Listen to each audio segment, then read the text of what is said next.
Hello everyone, I am Bhaskar. I am the CEO and founder of Blue Sky Learning. At Blue Sky Learning, we envision a world where all learning is impactful, engaging and fun for everyone. Today I am going to specifically talk about how you can go about designing a behavioral skills program that actually works. Irrespective of whether it is virtual, digital, physical, in any platform, how do you design a program that actually works? And I've put together a set of 5 questions which if you find answers to and you find good answers to, you will have a fairly successful behavioral skill program designed with you. And there's a specific reason why I have put 2 of them in blue and 3 of them in red, and I'll come to it. So most behavioral skill programs designed today, especially the ones that are designed for the masses, for the large audiences down the organization pyramid, they answer the first 2 parts, which is the what and the why. So if we talk about communication skills program for say your set of team leads or first time managers, your content is likely to start with saying what does communication skills mean, and go on one more step to say why is it relevant for that particular person in that particular role, right? In this case, a first time manager. But most of that content, if you see, is actually fairly commonsensical. So if I take one element which is talked about a lot in communication skills, that is effective listening. Now everyone knows that effective listening is important.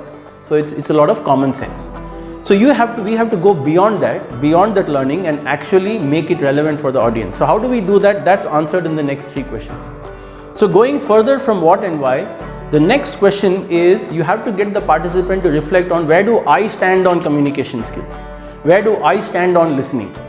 If we do not get them to see their gap between knowledge and what they demonstrate every day, the beginning of that learning will never happen, right? Because you are only telling them what they already know.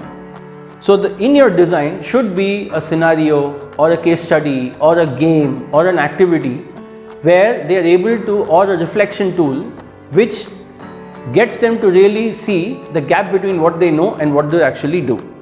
Then you have to take them to the next step, saying that in the role that you have in the organization, why is that particular skill important for him or you or her, and how does it manifest in their daily work? So that's the part that you have to answer. Again, you could use things like a live situation and ask them to either in individual or in groups work on a solution to that typical situation. There they're able to see how they're able to apply that particular skill in a situation that is typical to their job role. Once that is done, you've nudged them one step further, where I've reflected on where I stand on this behavior and I'm also seeing the application of that behavior in my job role. But your learning doesn't end there. A good behavioral skill program has to answer the last question, which is now what? What do I do with all this knowledge? How do I make this change permanent in my behaviors? How do I make it part of my style of working going forward?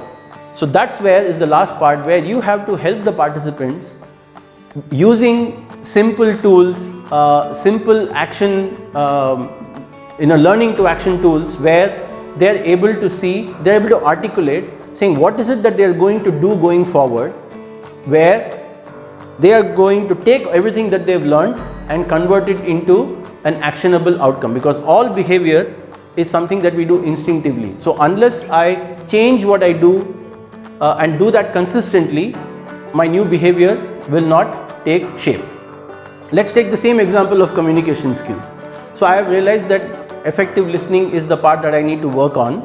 So the next job for me in the now what is, how do I therefore demonstrate, what habit do I start forming so that I become an effective listener? And say the person articulates saying, I will paraphrase each time I communicate with my team, I will paraphrase what they have said and then I will communicate, and that will reflect the fact that I have listened to what they have said.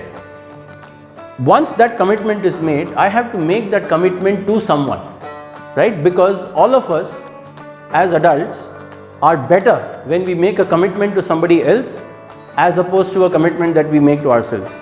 So The last part is to find an accountability partner to whom you make that commitment, and that person is able to observe and give you feedback if you've actually changed or not.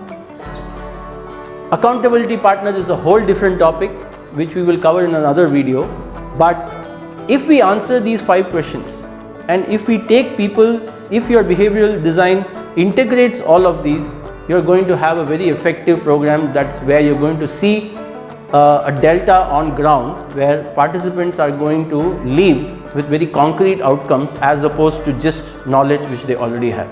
Thank you.